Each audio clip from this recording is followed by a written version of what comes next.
Sundaragandam, 57th Sarga, from Sloka 26 till end. Te prita padapagreshu grihya shakasu vishtitaha vasamsi vaprashakhascha samavidyanta vanaraha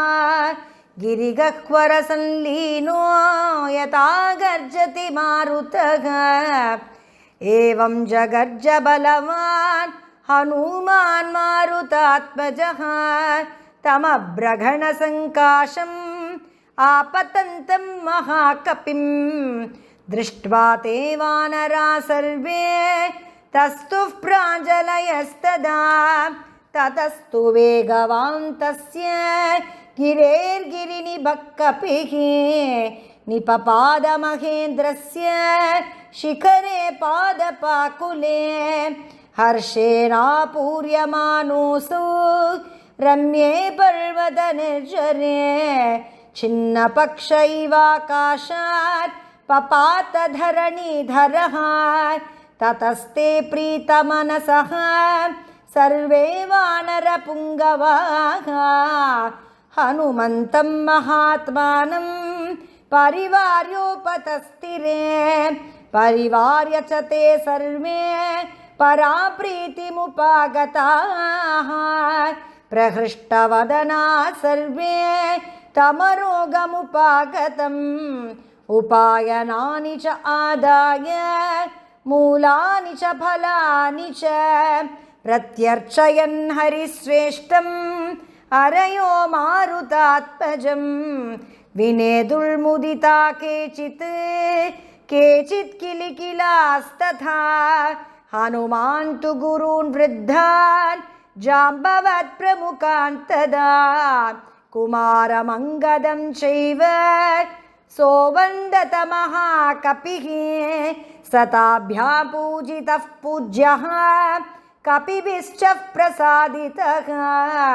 दृष्टासीतेति विक्रान्तः संक्षेपेण न्यवेदयत् निशसाद च हस्तेन गृहीत्वा वालिनः सुतं रमणीये वनोदेशे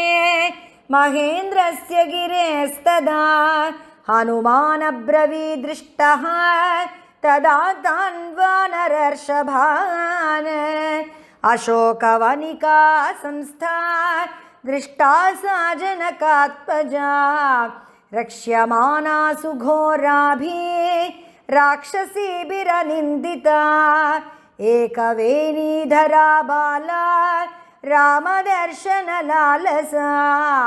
उपवासपरिश्रान्ता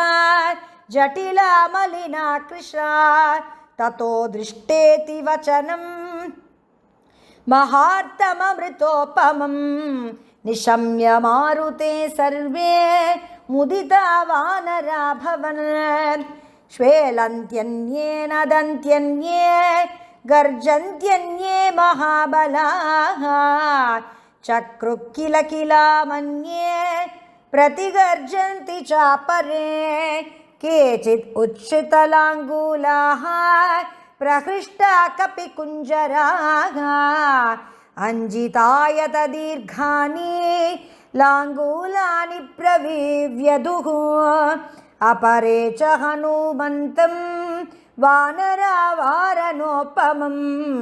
आप्लुत्य गिरिशृङ्गेभ्यः संस्पृशन्ति स्म हर्षिताः उक्तवाक्यं हनुमन्तम् अङ्गदस्तं अथाब्रवीत् सर्वेषां हरिवीराणां मध्ये वचनमुत्तमं सत्त्वे वीर्येण ते कश्चित् समो वानर विद्यते यदवप्लुत्य विस्तीर्णं सागरं पुनरागतः जीवितस्य प्रदाता नः त्वमेको वानरोत्तम त्वत्प्रसादात् समेष्यामः सिद्धार्था राघवेनः अहो स्वामिनि ते भक्तिः अहो वीर्यमहो धृतिः दिष्ट्या दृष्टा त्वया देवी रामपत्नी यशस्विनी दिष्ट्यात्यक्षति काकुत्स्थः शोकं सीतावियोगजं ततोऽङ्गदं हनुमन्तं जाम्बवन्तं च वानराः परिवार्यः प्रमुदिता भेजिरे विपुलाशिलाः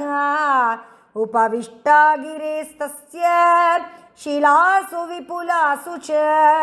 श्रोतुकामा समुद्रस्य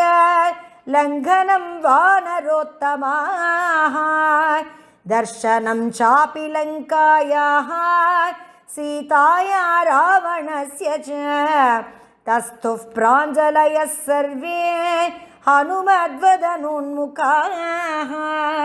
तस्थौ तत्राङ्गदः श्रीमान् वानरैर्बहुबिर्वृतः उपास्यमानो विबुधैः दिवि देवपतिर्यथा हनुमता कीर्तिमता यशस्विना तदाङ्गदेनाङ्गदबद्धबाहुना मुदा तदाध्यासितमुन्नतं महन् महीधराग्रं ज्वलितं श्रियाभवत्। इत्यार्षे श्रीमद् रामायणे वाल्मीकिये आदिकाव्ये सुन्दरकाण्डे 57 सर्गः। श्रीहरये नमः, श्रीहरये नमः, श्रीहरये नमः। जानकीकान्तस्मरणं जय जय राम राम। आञ्जनेयस्वामी की जय।